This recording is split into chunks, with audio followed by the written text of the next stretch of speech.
Hi friends, ఈరోజు మనం ఒక చక్కని మోరల్ స్టోరీ చెప్పుకుందాం. రెడీ? అనగనగనగనగా ఒక పడవ నడిపేవాడు. ఆ పడవ నడిపేవాడు ఒక చిన్న కోతి పిల్లని పెంచుకుంటున్నాడు.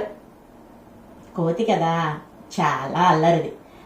కానీ ఒకరోజు ఈ పడవవాడు కోతిని తనతో పాటు పడవలో తీసుకువెళ్ళాడు. ఆ రోజు తన స్నేహితులతో కలిసి పార్టీ చేసుకుంటున్నాడు పడవవాడు. ఆ రోజు కానీ వాతావరణం అస్సలు బాగలేదు. నది మధ్యలోకి వెళ్ళేసరికి తుఫాను వచ్చి పడవ ఊగిసలాడుతూ బొడుంగన మునిగిపోయింది. ఇంకా లాభం లేదనుకుని పడవ నడిపేవాడు, అతని స్నేహితులు అందరూ కూడా నదిలో దూకి ఈదుకుంటూ ఒడ్డుకు చేరి ప్రాణాలు కాపాడుకున్నారు. కోతి మాత్రం సగం ములిగిన పడవ మీద నిలబడి రక్షించండి రక్షించండి అని కేకలు పెట్టింది. అది విన్న ఒక తిమింగలం పడవ దగ్గరికి వచ్చి కోతిని తన వీపు మీద కూర్చోబెట్టుకుని తీసుకువెళ్తోంది. పడవలోని వాళ్ళందరూ చక్కగా ఈదుకుంటూ వెళ్ళారు. నువ్వు మాత్రం రక్షించండి రక్షించండి అంటూ దిక్కులు చూసావేంటి? నీకు ఈత రాదా అని కోతిని అడిగింది తిమింగలం. ఈత రాదు అని చెప్పడం చిన్నతనంగా తోచింది ఆ కోతి పిల్లకి.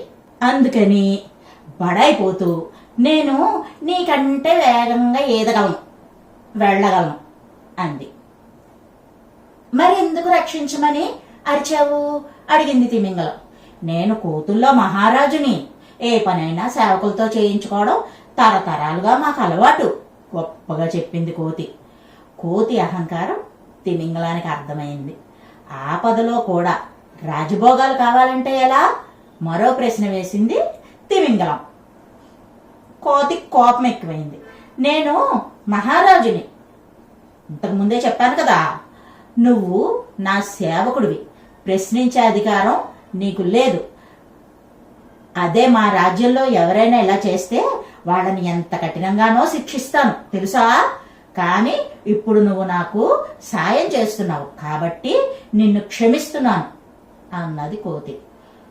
ఆపదలో ఆదుకున్న వాళ్ళని గౌరవించేటటువంటి సంస్కారం ఈ కోతికి లేదు అని ఆ కోతి మీద అసహ్యం కలిగింది తిమింగలానికి.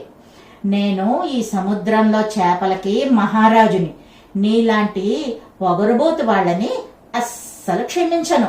నీళ్లల్లో ఉండేదానివి నువ్వు నన్నేం చేయగలవు అంది కోతి వెటకారంగా. అవునా అంటూ తిమింగలం దబ్బు నీటిలో మునిగి కోతిని కూడా ముంచేసింది.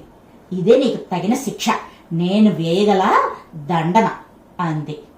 ఇంకా ఆ కోతి ఊపిరాడక ఈతరాక నీటిలో మునిగి చనిపోయింది. విషయం అర్థమైంది కదా. ఆపదలో ఆదుకున్న వారిని గౌరవించాలి.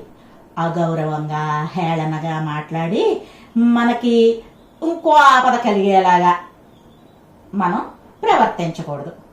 మాట మంచితనం అందరూ నేర్చుకోవాలి. ఇదేనర్రా, కథ పూర్తయింది. మరో మంచి కథతో మళ్ళీ మీ ముందుకు వస్తా. Bye bye friends.